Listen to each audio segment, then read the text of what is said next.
Good morning. Before we share our special Thanksgiving show with you, want to let you know about our great Black Friday deal. Now get 6 months of World Watch for just $20. Now tell a friend or give it as a gift to family and friends.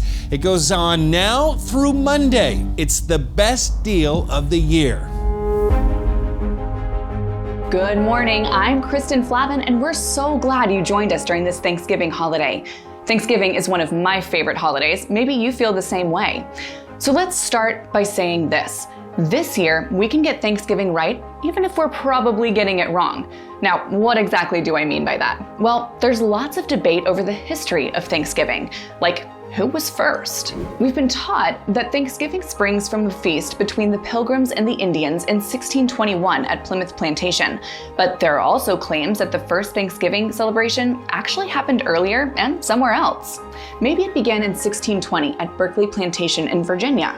That Thanksgiving wasn't even a feast. The Thanksgiving at Berkeley Plantation was related to the adventures of 4 men from England who formed what was known as the Berkeley Company. They received a grant for 8,000 acres of land in Virginia to start a settlement.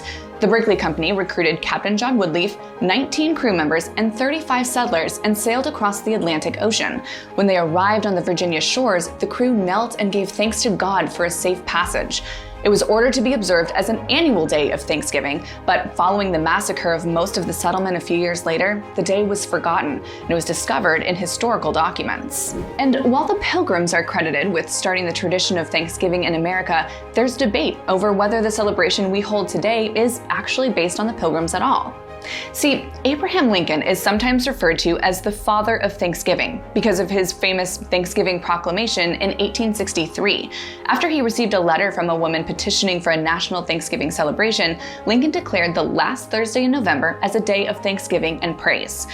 But because his announcement happened after the Battle of Gettysburg, some historians have argued Lincoln's historical focus wasn't on the Pilgrims, but on the Civil War, and he was declaring a celebration that he felt might help unify a broken nation. And Lincoln wasn't the only president to issue a Thanksgiving proclamation.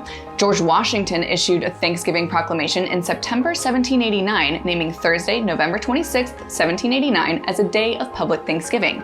Other presidents after Washington issued Thanksgiving proclamations, but the dates and even the months changed throughout the years. It wasn't until Lincoln's proclamation that Thanksgiving was regularly commemorated. But that didn't settle the debate either. In 1939, the last Thursday of November fell on the last day of the month. President Franklin D. Roosevelt worried that such a late Thanksgiving would dampen the nation's economic recovery by shortening the Christmas shopping season. So he issued a proclamation to move Thanksgiving to the second to last Thursday of November. Not all states adopted that new date, so for 2 years, Americans across the country, depending on their state, celebrated Thanksgiving on different days. To end the confusion, in 1941, Congress set a fixed date for the holiday, declaring the 4th Thursday of November as Thanksgiving. Historians also debate what was really on the menu at Plymouth in 1621. And to be clear, that feast wasn't just one big dinner like the way we celebrate today. It was a 3-day affair. So you might think there's lots of planning and food and activity on your Thanksgiving, but it's probably nothing compared to the way the settlers and the Indians carried on. Now, some people have tried to argue that turkey wasn't actually on the menu, but it seems that not only were turkeys likely part of the feast, they weren't the only fowl on people's plates.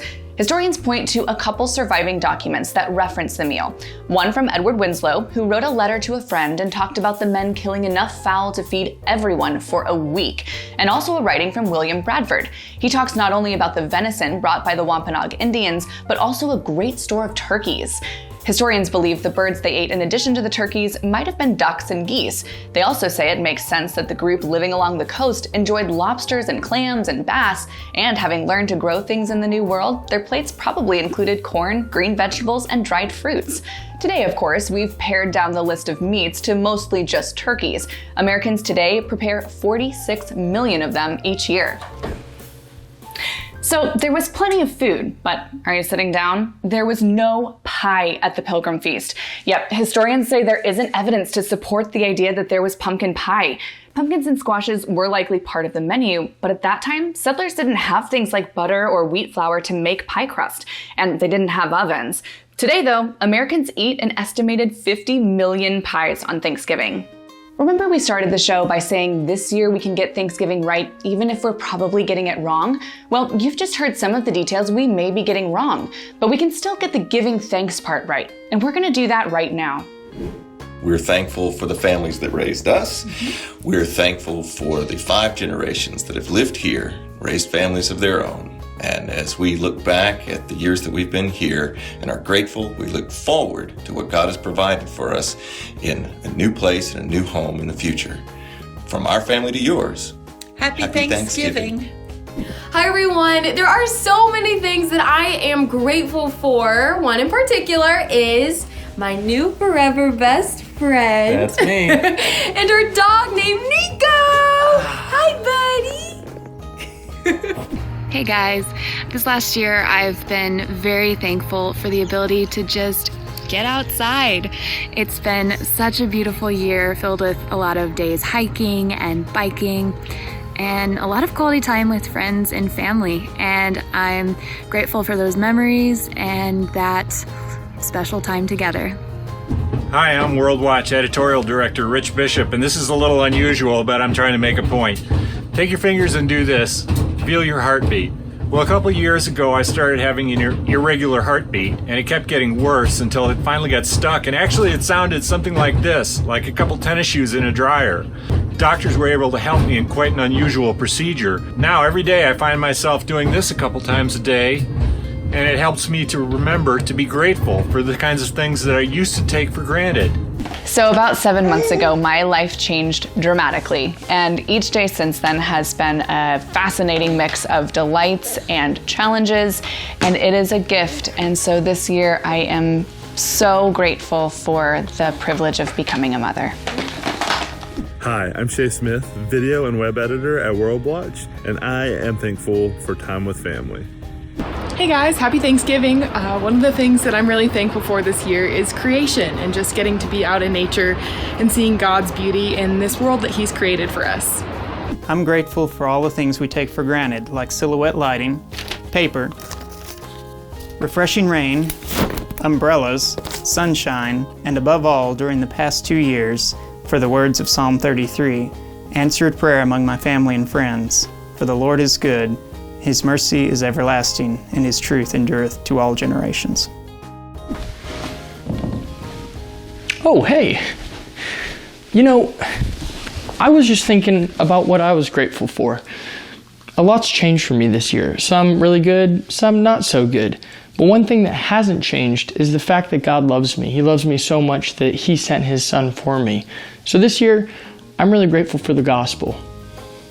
Hey guys, the Bashams are in between homes right now. We're moving from one to another, and we've been in a hotel for the last week, but it just made me think that it didn't really matter where I am. I've got lots of things to be thankful for.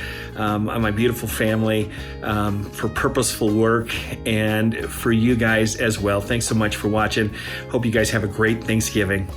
I am thankful for my family and my friends, and for living in this wonderful nation that we are blessed to be in. And I'm thankful for my job, and I'm thankful that I get to do what I do every day for you guys, the subscribers and the viewers. And so I just pray that you guys have a blessed Thanksgiving and a wonderful holiday season coming up.